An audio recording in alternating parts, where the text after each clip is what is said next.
मैं गारंटी से बोलता हूँ कि कोई मालेगांव शहर का आवाम या कोई फर्द है शेयर होल्डर उनको अगर ये बोल दे कि यार हमारा अकाउंट जनता बैंक में खोल दो, मुझे नहीं लगता कि वो अकाउंट खोलने का भी प्रोसीजर जानते होंगे या अकाउंट खोल देंगे। वो इलेक्शन लड़ रहे हैं।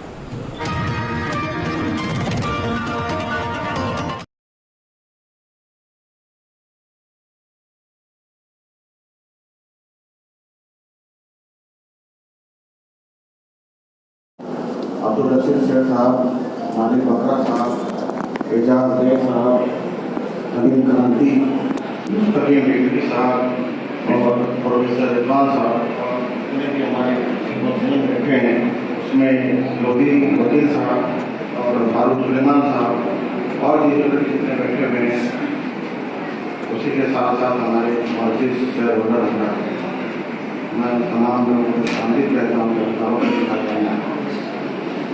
अनिल क्रांति साहब, एजाज बेग साहब, फारूक सुलेमान साहब, मुस्तकीम बेगरी साहब, मालिक बकरा साहब और स्टेज पर बैठे हुए हमारे मुअज़्ज़िज़ीन और सामने बैठे हुए हमारे मस्जिद शेयर होल्डर।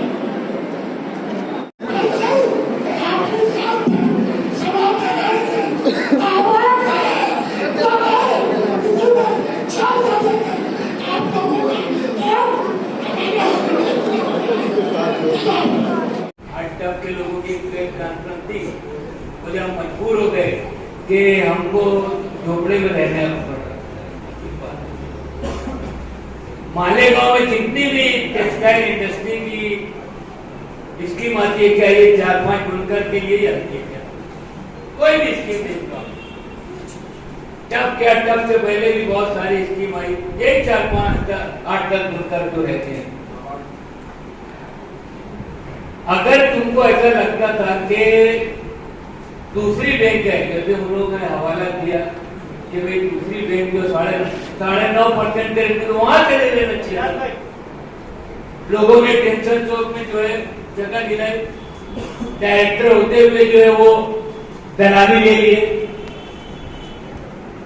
80,000 रुपया, 40,000 रुपये तो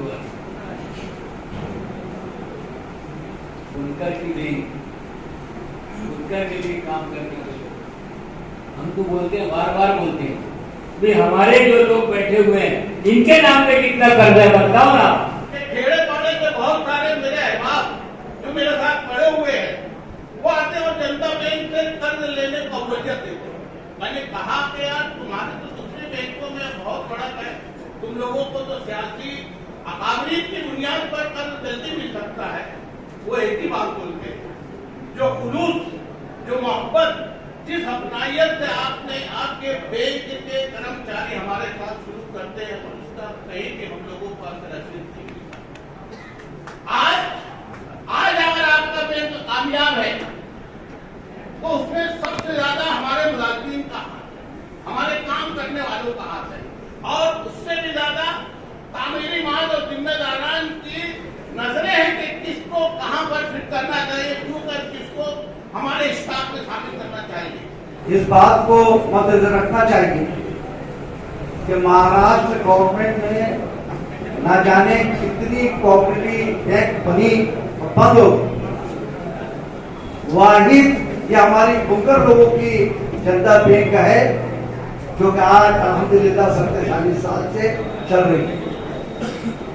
ये जो हमारे बैंक हो या स्पिनिंग मिल हो या इंडस्ट्रियल सोसाइटी हो, इसके अंदर के भी राजकारण नहीं आया।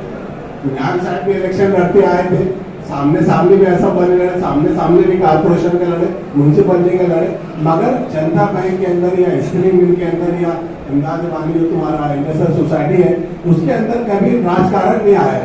हमेशा से एक पैनल है, एक लोग है, एक उसके जिम्मेदारान है, वो तरक्की कर रहे, लोगों ने उसकी तरक्की देखी, उसकी सराहा। मगर हमारे शहर के अंदर कुछ लोग ऐसे हैं जिनको हमारे शहर का अच्छा देखा नहीं जाता। वो तालीमी भी जब कोई तरक्की करता है तो उसको कभी आग लगा देते, कभी कोई आदमी तरक्की करता है तो उसके खिलाफ पुलिस में जाके कंप्लेन करते, कभी कहीं बंद अच्छा होता तो वो बंद को बिगाड़ देते। तो ऐसे हमारे शहर में लोग हैं, उनको हमारे बैंक की तरक्की देखी नहीं जा रही है। हमारे लोगों के जो रोज बरोज तरक्की हो रही, नाम बढ़ते जा रहे, उसको वो देखे नहीं जा रहे, इसलिए वो इसके अंदर भी इंटरफेयर कर रहे हैं। मैं आप लोगों से गुजारिश करूंगा कि हमारा बैंक बढ़ रहा है, पूरे शहर, खाली शेयर होल्डर नहीं, पूरे शहरियान आप लोगों के साथ है, आपकी तरक्की के साथ है। मालेगांव के एक शहरी होने की हैसियत से आया हूँ और जनता बैंक की तरक्की जिस हिसाब से हो रही है, तो ये मैं अपना फर्ज समझता हूँ कि तामीरी महाज को उसकी हिमायत देना चाहिए और मालेगांव के हर शहरी को देना चाहिए। ऐसे वक्त में जनता बैंक ने हर तरह की सहूलत मुहैया करने की कोशिश की।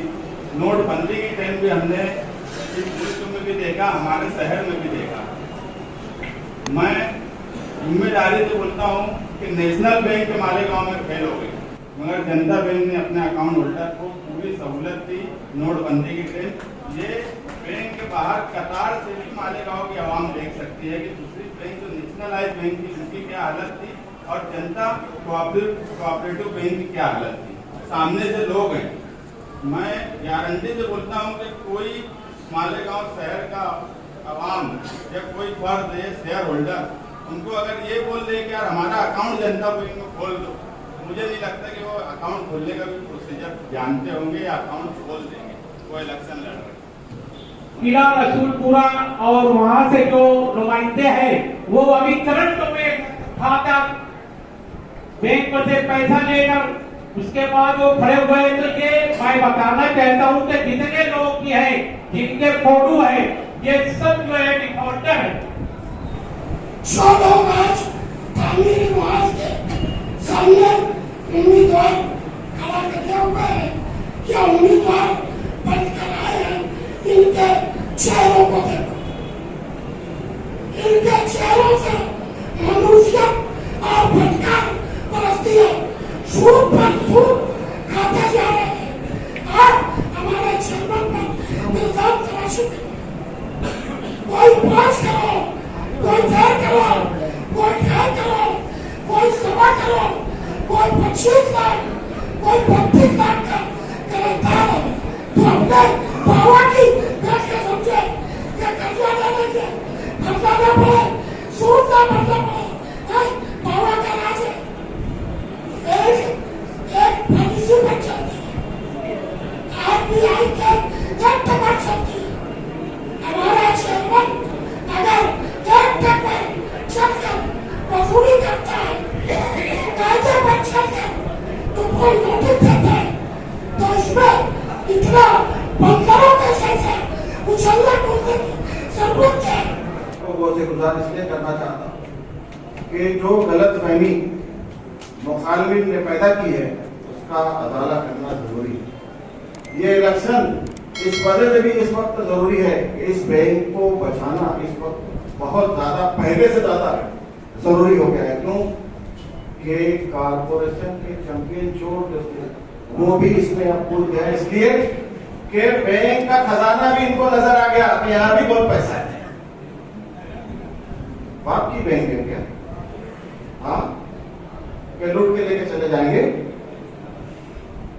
आज जो लोग खड़े हुए हैं मैदान में, मैं आपको बताता चलूं कि उसमें एक कैंडिडेट ऐसा है जिसको हमने 2 महीना पहले अभी 19 लाख रुपए का कर्ज दिया। एक कैंडिडेट ऐसा है जिसके भाई को हमने 1 करोड़ रुपया दिया है, जो इनकी हिमायत कर रहे हैं, जो सरपंच साहब की हिमायत कर रहे हैं, शहर के मशहूर खानवाले हैं। 5.25 करोड़ रुपया उनके ऊपर कर्ज बाकी, 1 पैसा भरने में। आज वो लोग उनकी हिमायत कर रहे हैं। तब के नाम पे 13 लोगों ने 1 करोड़ रुपया लिया, आज रो रहे हैं कि हमारे साथ बैंक जुल्म कर रहे हैं। क्यों भाई, तुमको वेलकम किया था क्या हमने कि आगे जाओ, लेके जाओ। 2015 में एक्स चेयरमैन जो था, जो नकली डॉक्टर जिसको बोलना चाहिए, हारून अब्दुल जब्बार, कहां पर डॉक्टरी पास किया? किसी ने पूछा क्या? कौन सी डिग्री है? किसी ने पूछा? बैंक में ऐसी जगह है जो कोई भी आ रहा है, कोई डॉक्टर बन जा रहा है, कोई वकील बन जा रहा है। मैं हैरान हूं कि होदा मिलते सब डिग्री भी मिल जाती है बैंक में। हमारी बैंक कैसी है क्या? 13 लोगों को 13 करोड़ रुपया बांट दिया गया क्या देख के बांटा? जिनकी income below income tax limit है, ऐसे लोगों को 13 करोड़ रुपए बांटा। अगर मैं हिसाब करके बताऊं कि जिनकी इनकम 10 से 15 हजार रुपया महीना है, जो उनका रिकॉर्ड बताता है, और उनको महीने का भरना है 96,000 रुपये, कहां से भरेगा? आप खुद निवेदन करो, भर ही नहीं सकता हो। लेकिन सब्सिडी के लालच में इन लोगों ने वो लोन लिया कि इनकी जो इंटरेस्ट है गवर्नमेंट करेगी। गवर्नमेंट से पैसा निकालना इतना आसान काम नहीं है। नोडल एजेंसी को पैसा देना पड़ता है, वहां बजट रखना पड़ता है, जब पास होता है। अब यहाँ तो ऐसा है कि 2-2 साल से इन्होंने जो इनका इंस्टॉलमेंट है, हर महीना इनको 96,000 रुपये भरना है, कोई नहीं भर रहे। 96,000 रुपये महीना भरना नहीं भर रहे, और ये बोल रहे हैं कि बैंक हम पे जुल्म कर रहा है।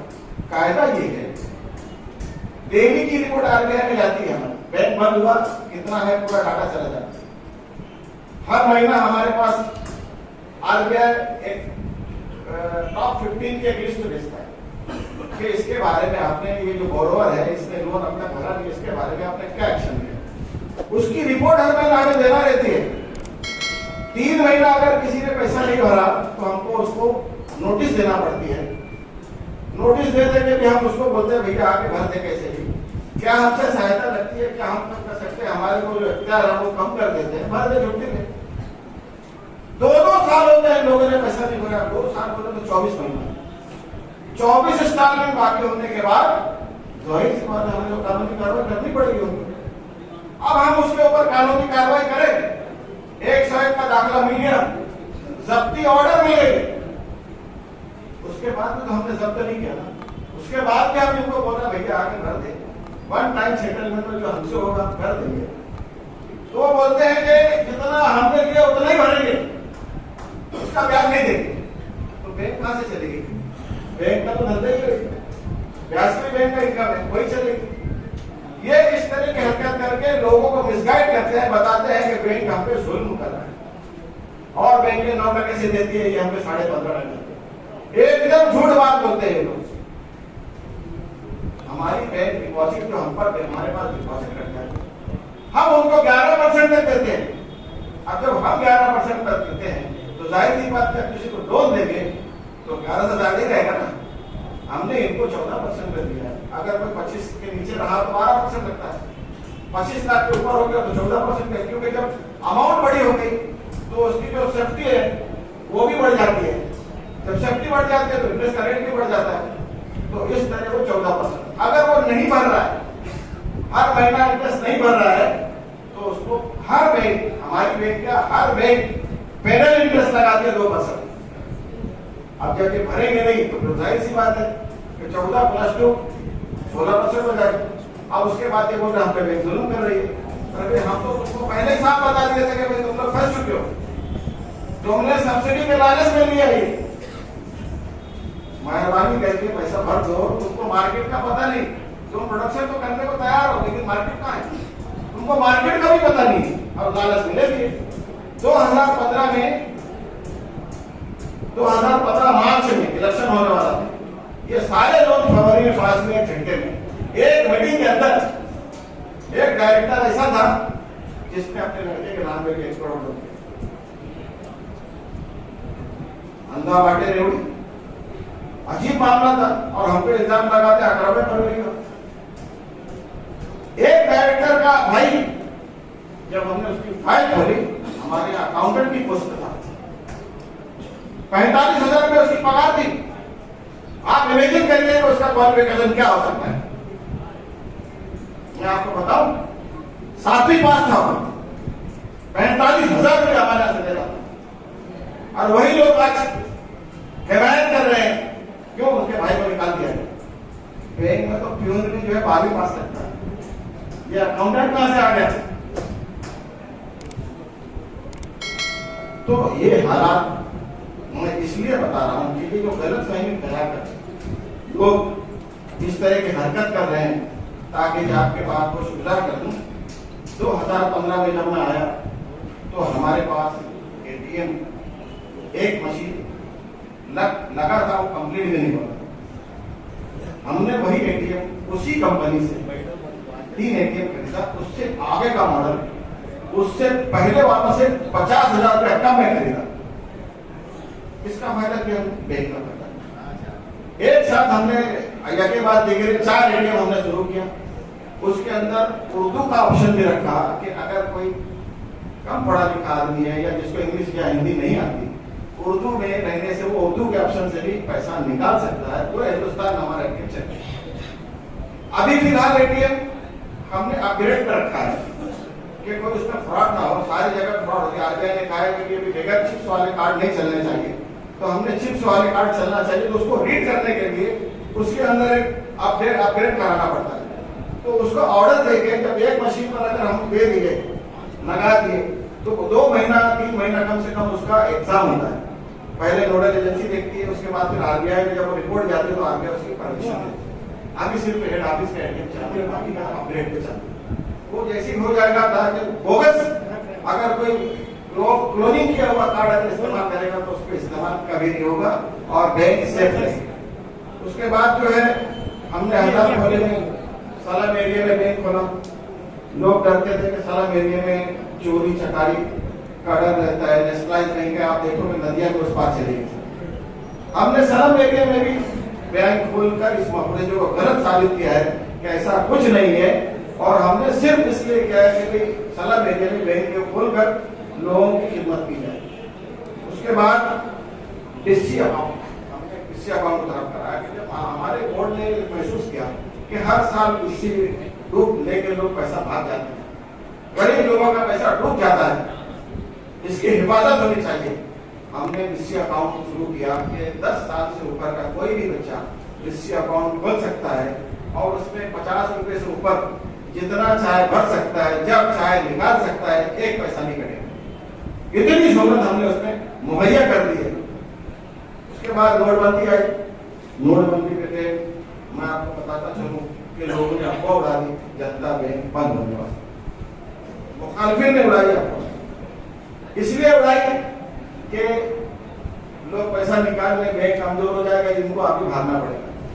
भागना इसलिए पड़ेगा कि भाई मेरे पीछे आरबीआई को भी लगा दिया था कि मेरे एक पार्टनर ने लोन लिया तो उसका हवाला देकर उसको मेरी इंक्वायरी करा डाली कि भाई वो लोन मैं लिया हूं। भाई मैं तो मेरा डिपॉजिट है बैंक में, मैं क्यों लोन लूंगा? इंक्वायरी हुई, कहीं कुछ निकला नहीं। 2.5 साल परेशान किया मुझको इसलिए कि भाई ये आदमी चला जाए। क्यों? ना मैं खाता हूं ना खाने देता हूं, ना खाता हूं ना खाने देता हूं। कोई किसी का भी दबाव भी नहीं कबूल करता। अगर किसी के लोन की फाइल आई है, अगर वो एकदम सही तरीके से है तो किसी के बोलने की जरूरत नहीं, वो पास हो जाते हो, किसी की भी हो। हमको उससे कोई लेते ना, हमको धंधा करना चाहिए। उसके बाद नोटबंदी में मैं इसलिए बताता चलूं कि अगर 1 करोड़ रुपया हमारे पास आता है, दीगर बैंक के 10,000 देंगे, हम 2,000 देंगे, क्यों दे रहे? हमारे पास कस्टमर की तादाद 1,25,000, ये किसी बैंक के पास नहीं। 40,000 50,000 ज्यादा किसी बैंक के पास। ये बड़े एतमाद की बात है हमारे बैंक के ऊपर कि लोग एतमाद करते हुए इस तादाद में हमारे बैंक के साथ ताउन करते चले आ रहे हैं। वीकर सेक्शन के लिए नोटबंदी के बाद, कोरोना के बाद बहुत सारे छोटा मोटा धंधा करने वाले बर्बाद हो गए। हमने और हमारे बोर्ड ने और हमारे सरपरस्तों ने मशवरा दिया कि इनके लिए भी कुछ करना चाहिए। तब हमने कहा कि ठीक है, वीकर सेक्शन हम 2.5 लाख रुपए तक बेगर आईडी रिटर्न के और कम शराइत पे कम ब्याज पे पैसा देंगे ताकि वो भी अपने पैर पर खड़ा हो सके। वो लोन भी जारी है और काफी लोगों ने उससे फायदा उठाया। उसके बाद ऑनलाइन बैंकिंग, आज का दौर ऑनलाइन बैंकिंग का है। जो बैंक अगर इससे मजबूत नहीं रही हो तरक्की भी नहीं कर सकती। हमारी बैंक भी HDFC के माध्यम ऑनलाइन चालू है। अभी हमने मोबाइल बैंकिंग भी उसमें शुरू कर दिया कि आप मोबाइल से NEFT RTGS खुद कर सकते हैं, अपना बैलेंस देख सकते हैं, अपना फंड ट्रांसफर कर सकते हैं, चेक स्टॉप करा सकते हैं, चेक की रिक्वेस्ट कर सकते हैं। ये सारी सुविधा गूगल पे हमने डाल दी है।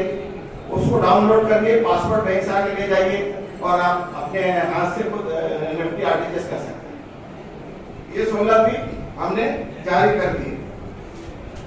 हमारा डिपॉजिट जो था बैंक का 2015 में 87 करोड़ रुपया था। हमने पहले साल में इसको 100 करोड़ पार कराने का तजिया कर लिया कि पहले साल में हमारा 2015 में 100 करोड़ पार। लेकिन गोपालवीर ने एक पार्टी को पटा के उसमें से एट डेट पे 23 मार्च 2015 को 7 करोड़ निकलवा दिया।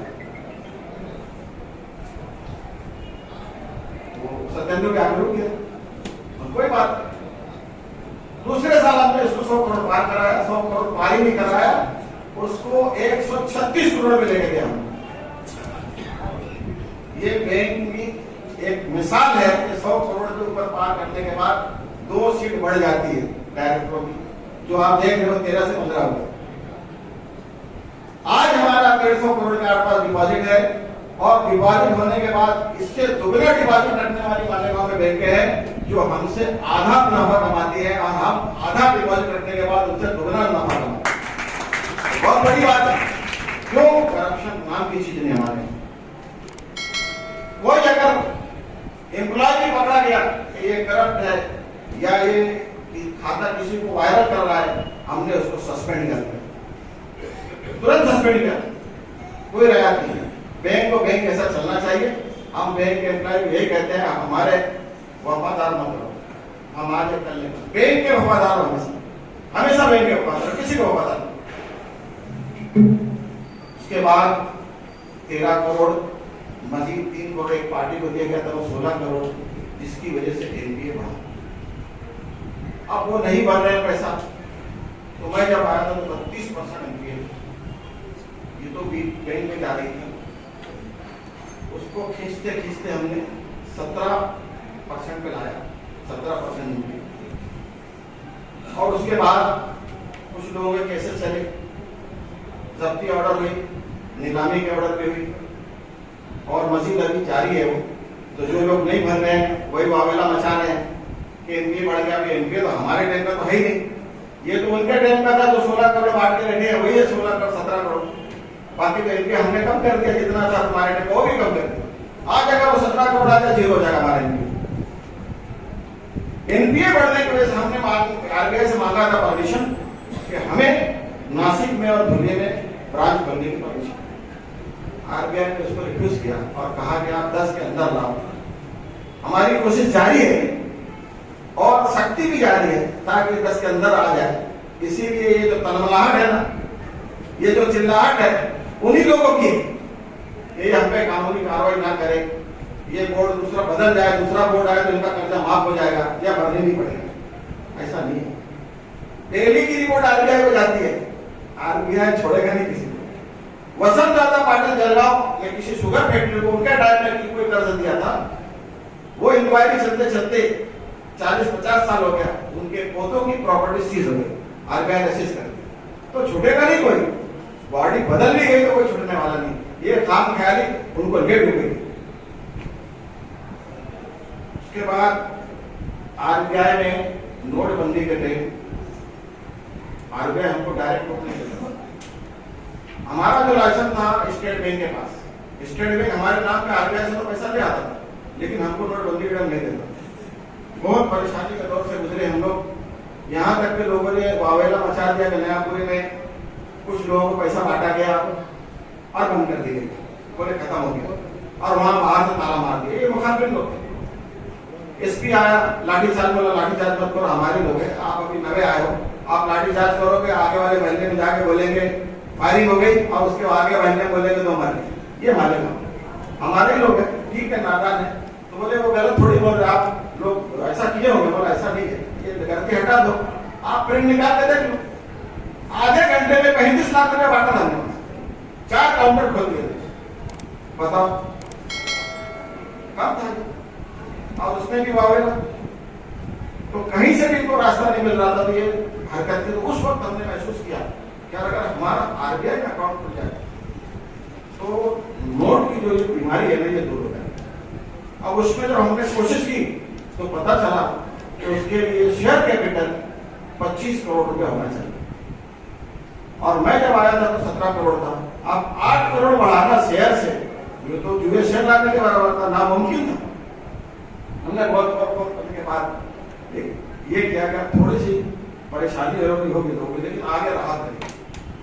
हम इसको 5,000 का शेयर करें, और हमने 5,000 का शेयर करके पिछले साल 26 करोड़ रुपया कर दिया और बहालिया में हमारा खाता भी खुल गया। ये बहुत बढ़िया।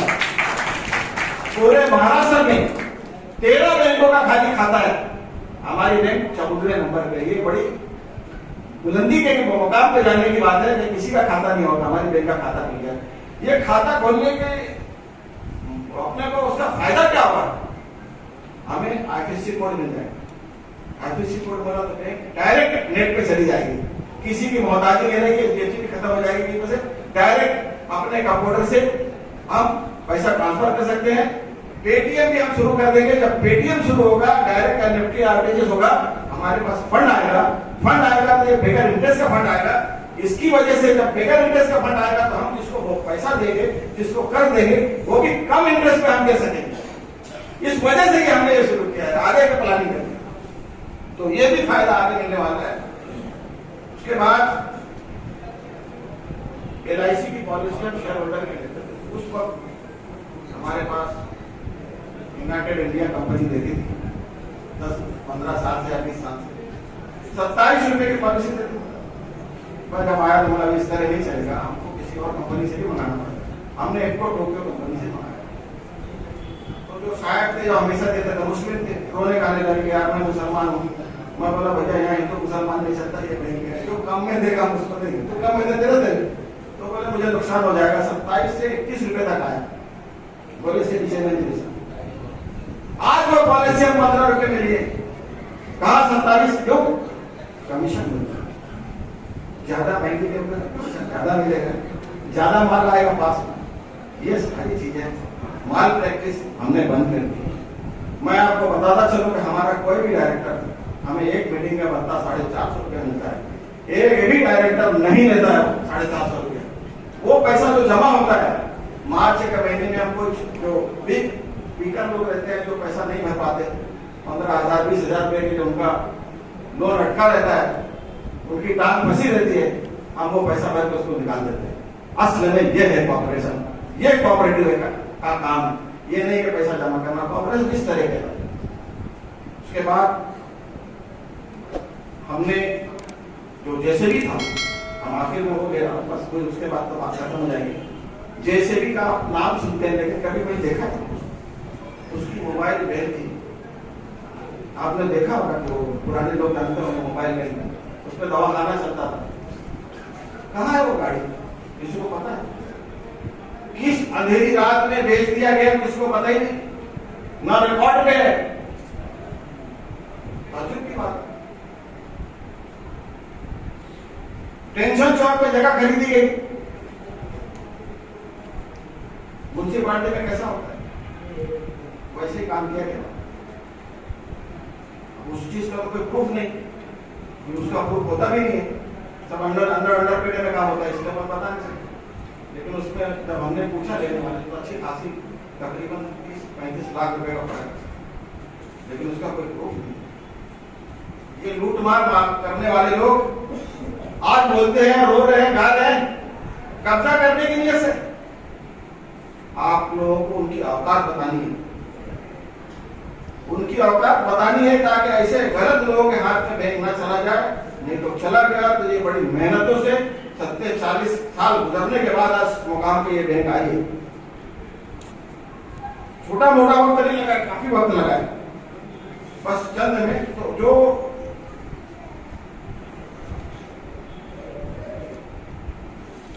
मैं जो बता रहा था, हमारा जो ट्रस्ट है जैसे भी, उसका ऑडिट 2008 से हुआ ही नहीं था। हम आज 2022 है, 2008 से हुआ नहीं। कितने लोग आ गए आज? जो ये रद्दी महाराज बोलते हैं, क्यों नहीं कराया उसका ऑडिट? हमने उस ऑडिट को हमारे बोर्ड ने कराया, 2021 तक अप टू डेट करा दिया। और वो प्रॉपर्टी जो थी टेंशन चौक में, वो भी उसका अंदराज करा दिया उसको, ताकि इसको कोई खा ना सके। आज अब हम इस पोजीशन में आ गए हैं कि आगे चल के आपको जैसे भी जमीन पर नजर आएगी, ये मैं इस चीज का वादा करता हूं कि आइंदा अगर मैं रहा तो जैसे भी जमीन पर दिखेंगे आपको 15, 20 से 25 एकड़ जमीन हम खरीदेंगे और वहां जो इंस्टीट्यूट बनाना है उसका फायदा इंशाअल्लाह शेयर होल्डर को जरूर मिलेगा। बस आपसे यही गुजारिश है कि आप 26 तारीख बरोज फर्नीचर नंबर 1 स्कूल में ज्यादा से ज्यादा तादाद में अव्वल वक्त में पहुंचकर ज्यादा से ज्यादा वोट गिराएं और इन नापाक लोगों के इरादों को खाक में मिलाकर उनकी जगह बताएं। यही बोलकर मैं अपनी बात को खत्म करता हूं। खुदा हाफिज़।